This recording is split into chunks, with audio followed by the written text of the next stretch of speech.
DCMikeTV.com. I'm right here with super middleweight Dusty Hernandez Harrison.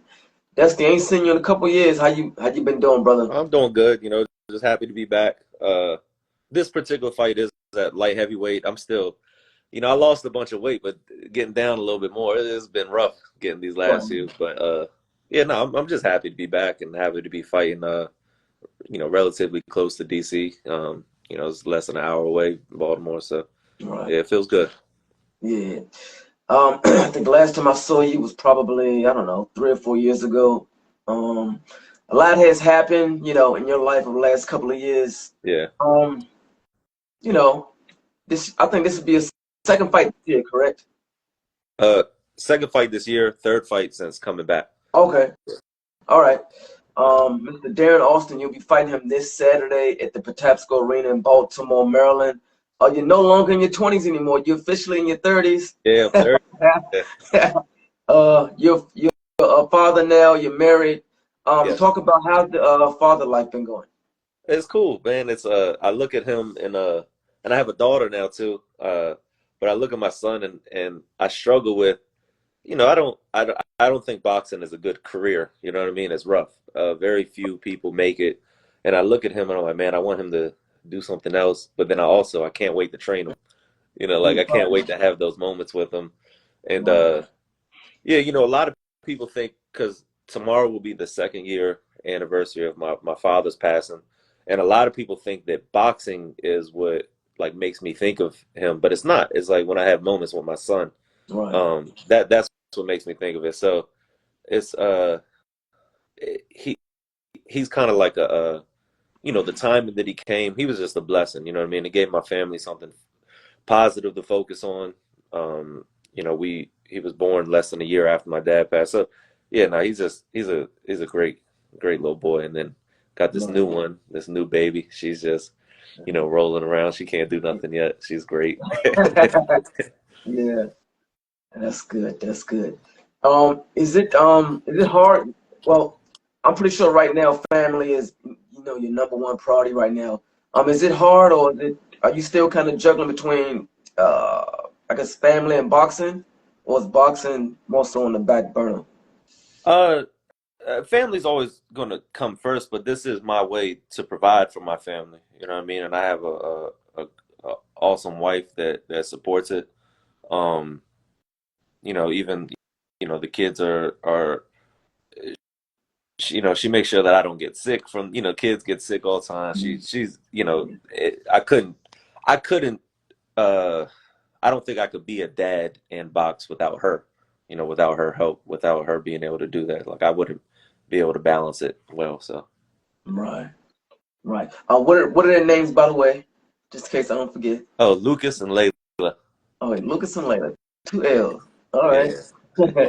Was that your idea to name them Lucas and I Layla? Was named it the a boy, colloquial? she named the girl. Okay, Yeah. okay, all Yeah. right. All right, that's good. That's good. Look like you're doing good, Dusty. Yeah, I'm doing all right. Ready to get a haircut and shave for the fight. And Yeah. just got a little bit of water weight to cut, nothing serious because it's no, but yeah, no, I'm excited. Yeah. Right. This Saturday, Darin Austin. I'm pretty sure you know quite a bit about him. A little Um, bit. A little. okay. I watched some tape. He's tall. He's southpaw. He's naturally the biggest person that I've ever fought. He's been at this weight his whole career. Mhm. The last two guys I fought, they moved up like I did. But he's always been at this weight. He's an athletic fighter. Um, yeah, so yeah, All right. that's what I know. You're headlining. How big is this fight this Saturday against yourself and Darin Austin? um,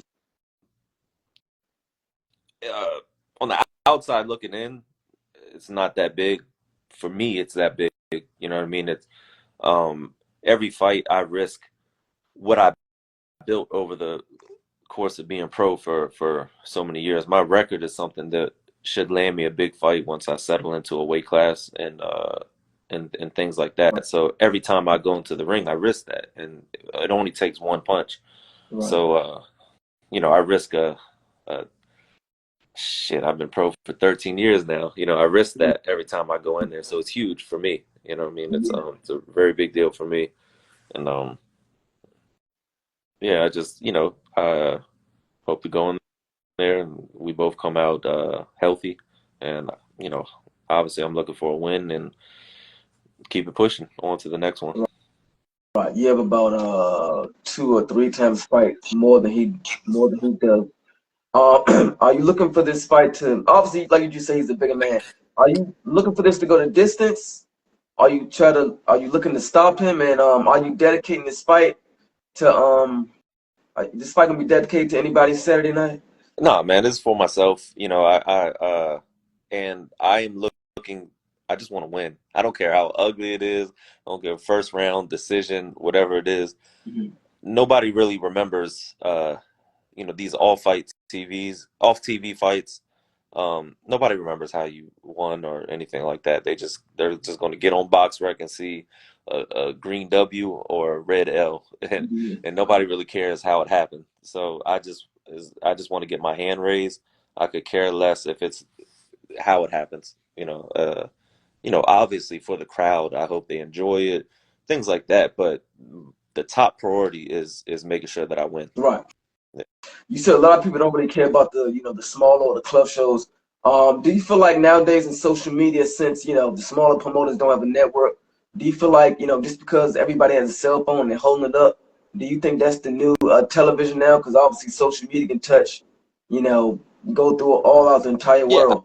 Do you feel the same I'm way? honestly, yeah, and people care about the club shows in the moment, but a year from now, they don't. But no, yeah, social media for sure. I There was fights at Hook Hall 2 weeks or a week ago, and Mhm. I knew everything that happened by hopping online. I was very interested in the results. I wasn't able to be there. Uh, you know, I was like, man, how Larry do? How so and so do? How this? And I found everything out just by hopping online. So yeah, that's the new reach. Yeah, I forgot Larry for that night too. Dang. Did he Yeah, win? yeah, he won. Yeah, he won. Okay, okay, okay. Yeah, And what a great story he's got. yeah, I ain't seen Larry in probably 10 years since the convention center Yeah, days. yeah. He was away for 7 years. He was shot.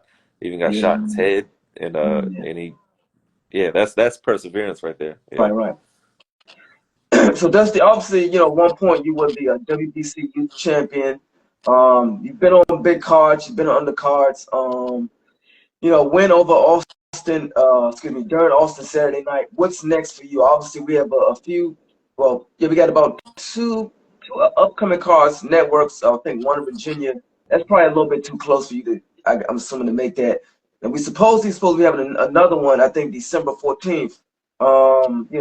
Can we? You know, yeah. I hope how so. I can hope we I can keep fight that in up? December. I hope I can fight in December as well. And you know, discuss with my wife, make sure she's on board with everything, and Right. care for the kids and everything like that. Um, and then yeah, for me, activity helps. Like activity, I want to be active like I'm just starting, Right. which it's hard because my fights aren't cheap. Opponents, they cost a lot for me at this point. So, but Mm, thank God I have people that still support me, that still right. buy tickets, that to help kind of offset that. And Mm, yeah, so yeah, if I could fight in December, listen, if I could fight every month, I'd do it. right. if it Yeah. if it if it made sense, so. Right. Right. Well, I appreciate the fans. I appreciate you guys for still supporting Dusty for the last 13 years. I know, boxing is an up and down type of sport. You gotta roll with you gotta roll with the punches, deal with ups and downs, and Yeah. so appreciate you guys for still supporting Dusty. That's always good. What weight class you looking to settle at? Oh, super middleweight.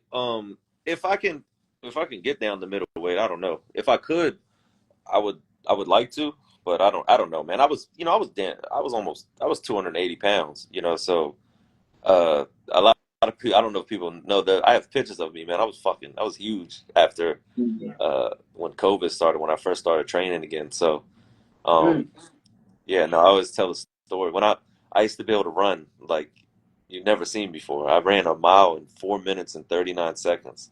And when I first Mm. started training again, I'm fat. I'm like 275 at the time. I went running, and 5 minutes later, I stopped. And I looked down, and I only made it 0.35 of a mile. I said, man, what the fuck? Right. This is bad. So yeah, yeah, no, it was a lot. Yeah. That was Okay. very that was just kind of depressing, just looking at this athlete that I used to be, and then looking at myself and seeing how little I could do. Yeah, that was a rough time. Right, Yeah. right. And I'm sure it always helps you being in the gym with young lions to help push you, right? Yeah, but I fell into kind of training everyone and just kind of guiding everyone, and then I would realize at the end of the day,